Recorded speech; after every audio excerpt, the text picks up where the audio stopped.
Hello, and welcome to Simple English Conversations. I'm Jamie. And I'm Sarah. Hi, everyone.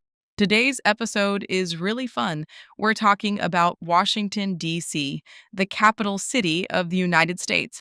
I love this topic. I actually visited Washington, D.C. last year. It was amazing. Oh, that's great. So you can share your experience with us. And for our listeners who are learning English, welcome. This podcast is for you.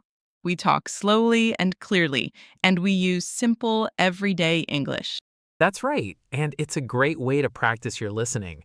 Don't worry if you don't understand every single word. Just keep listening and you'll improve over time. Exactly.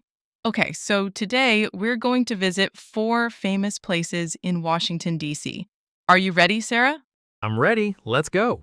All right, our first stop is the Lincoln Memorial. Have you heard of it? Yes, it's a huge statue of Abraham Lincoln, right? He was a president of the United States. That's right. Abraham Lincoln was the 16th president. He was very important in American history. The Lincoln Memorial was built to remember him. It opened in 1922. 1922, so it's over 100 years old now. Yes, it is. The memorial is a big building with tall stone columns, and inside there is a giant statue of Lincoln sitting in a chair. He looks very strong and serious. I remember the first time I saw it. I was walking toward it and it just kept getting bigger and bigger. It was really impressive. It is impressive, isn't it? And there are steps in front of the memorial. It's actually a very famous place. Many important speeches were made there. Oh, yes, Martin Luther King Jr. gave his famous I Have a Dream speech there. I learned about that in school. That's right, in 1963. The Lincoln Memorial is not just beautiful, but it's also a very important symbol of freedom and equality in America. What's the best time to visit? Is it always busy? It can be very busy during the day. Many people go there in the morning or in the evening. At night, it's really beautiful because it's lit up with lights. Oh, that sounds lovely. I wish I had gone at night when I was there. Next time. Okay, so to summarize, the Lincoln Memorial is a memorial to President Abraham Lincoln. It has a huge statue inside. It's a symbol of freedom, and it's open all day and all night, every day of the year. Wow, all night. That's great for visitors. Okay, let's move on to our second stop, the National Mall. The National Mall. Is that a shopping mall? That's a great question, and many people ask the same thing. But no, it's not a shopping mall. In this case, mall means a long, open, outdoor space, like a big park. Oh, I see. So it's a big park in the middle of the city. Exactly. The National Mall is a long, flat, green area in the center of Washington, D.C. It goes from the Lincoln Memorial all the way to the United States Capitol building. That's the building where the U.S. government meets. So it connects all the big landmarks. Yes, it's like the main street of Washington, D.C., but instead of shops, there are monuments and museums on both sides. That's really cool, and it's free to walk along it, right? Yes, it's completely free. You can just walk along and look at everything. It's a great place to just walk around and explore.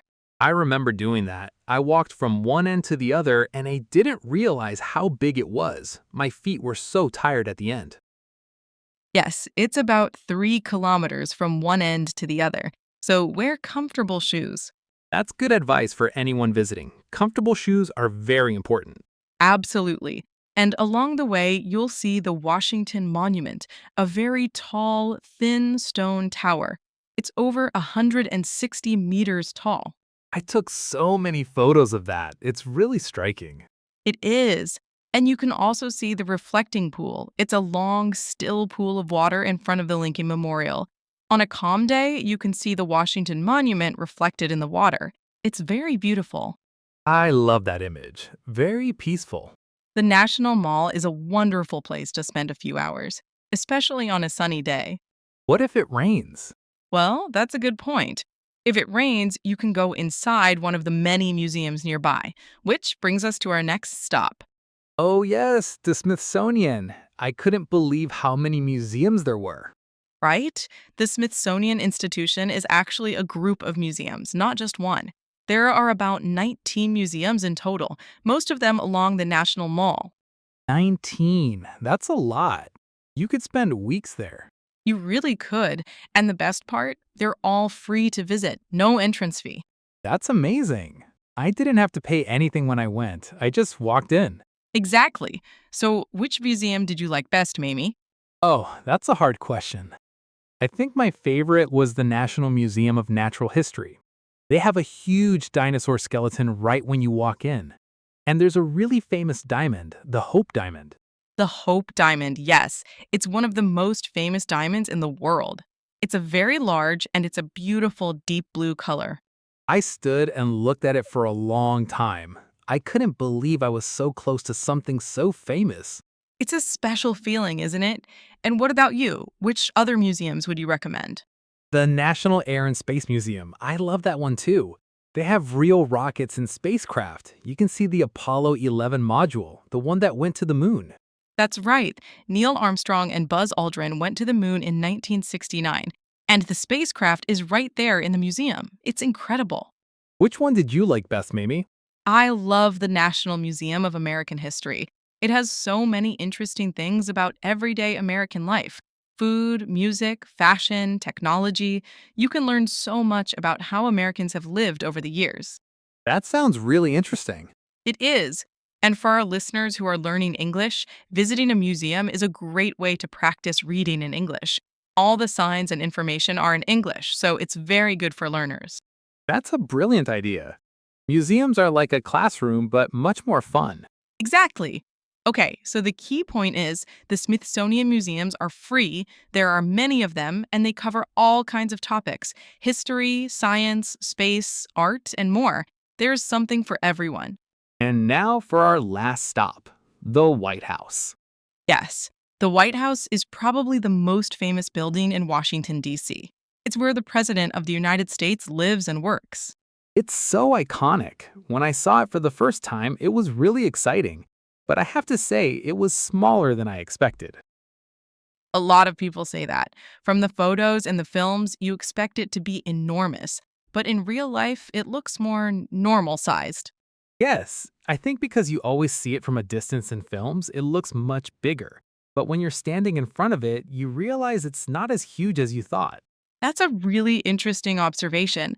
But even so, it was still very exciting just to stand there and look at it in person, wasn't it? Absolutely. I kept thinking, the president is probably in there right now. It felt very historic. I know that feeling. The White House has been the home of every U.S. president since John Adams in the year 1800, so it has a very long history. Can you go inside? It's possible, but it's quite difficult. You can request a public tour, but you need to contact your local government representative, and it can take months to get a ticket. Oh, so most people just see it from outside? Yes, most visitors stand outside and take photos.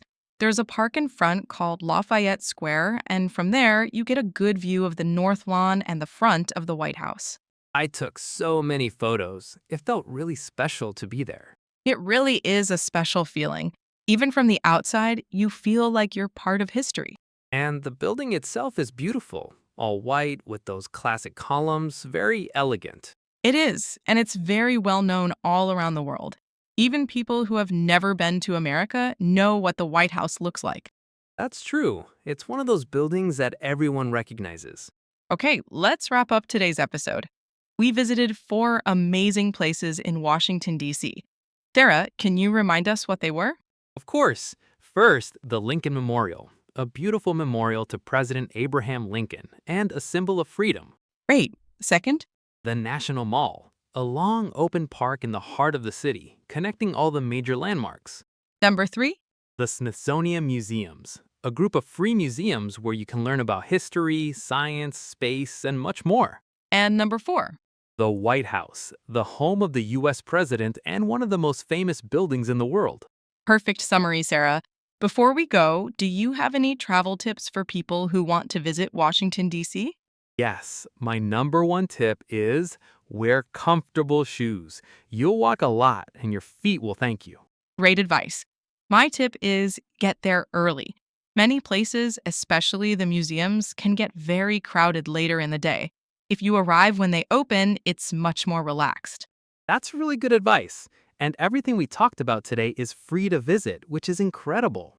It really is. Washington, D.C. is a fantastic city to explore, and you don't have to spend a lot of money. I would love to go back. There's still so much to see. Me too. Okay, thank you so much for listening today, everyone.